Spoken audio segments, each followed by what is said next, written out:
అంటే చాలా advance technology, advance labs ఉన్నాయని చిరంజీవి హాస్పిటల్స్లో చెప్తున్నారు. మరి ఖర్చు పర్వాలేదా డాక్టర్, బేర్ చేయొచ్చా? చాలా రీజనబుల్ ప్రైస్లో మనం అందుబాటులో ఉంచడానికే మనం ఈ హాస్పిటల్ స్థాపించామమ్మా. సో అన్ని వాస్కులర్ సమస్యలకి మరియు ఇంకా అడ్వాన్స్డ్ ట్రీట్మెంట్స్కి కూడా like orthopedic, general surgery, dermatology అన్నీ కూడా మనకి అందుబాటు ప్రైజెస్లోనే చాలా తక్కువ ప్రైజెస్లో చేయడం జరుగుతుంది. అవి కాకుండా మనకి గవర్నమెంట్ ఆరోగ్యశ్రీలో కూడా ఉచితంగా, పూర్తిగా ఉచితంగా కూడా చేయటం జరుగుతుంది చాలా సమస్యలకి ట్రీట్మెంట్.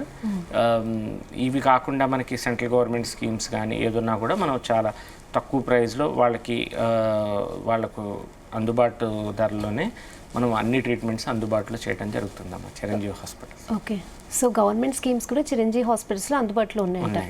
ఓకే, ఇన్సూరెన్స్తో పాటు. ఓకే, సో ఇప్పుడు వెరికోస్ వెయిన్స్ అనేది చాలా కామన్ అయిపోయింది డాక్టర్. అంటే మీరు చెప్తున్నారు కదా, ఎక్కువసేపు నుంచొని వర్క్ చేసే వాళ్ళకి ప్రాబ్లం చాలా కామన్గా వస్తుందని. అలాగే ఎక్కువసేపు కూర్చునే జాబ్స్ కూడా ఇప్పుడు ఎక్కువ ఉన్నాయి, సాఫ్ట్వేర్ వాళ్ళకి కూడా వెరికోస్ వెయిన్స్ వస్తున్నాయి డాక్టర్. సో ఎలా ఉంటుంది డాక్టర్ వాళ్ళ విషయంలో ట్రీట్మెంట్? ఏమైనా ముందు నుంచి ఏమైనా ప్రివెన్షన్ అట్లా? అదే అమ్మా, మనకి ఎర్లీ స్టేజెస్లో వచ్చినట్టయితే దీనికి అసలు ఏమీ అవసరంలా. కొన్ని బేసిక్ యాంటీ ఆక్సిడెంట్ ట్యాబ్లెట్స్ ఉంటాయి, అవి వాడుకొని మనం చాలామందికి ఒక 100 మెంబర్స్ వస్తే ఒక 50 మెంబర్స్కి ఆల్మోస్ట్ మెడిసిన్స్తోనే మనం పంపించేస్తాం.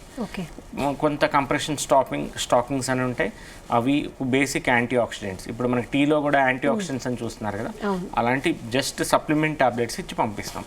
అండ్ లైఫ్ స్టైల్ చేంజెస్ కొన్ని చెప్తాం. మనం ఈ జాగ్రత్తలు పాటించినట్టయితే మనకి మళ్ళీ రాకుండా ఉంటాయి.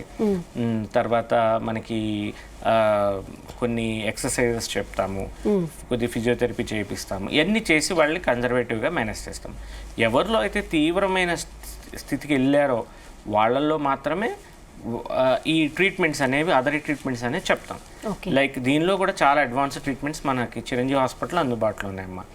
ప్రప్రథమంగా మనము లేజర్ థెరపీ చేస్తాము, గ్లూ థెరపీ చేస్తాము. ఎవరిలో అయితే పెద్ద వయసులో ఉంటారో వాళ్ళకి ఎంత మినిమలిజం వెళ్తే అంత మంచిది. అంటే ఎంత చిన్నదాంతో చేస్తే అంత అడ్వాంటేజ్ వాళ్ళకి, రికవరీ టైం బాగుంటుంది.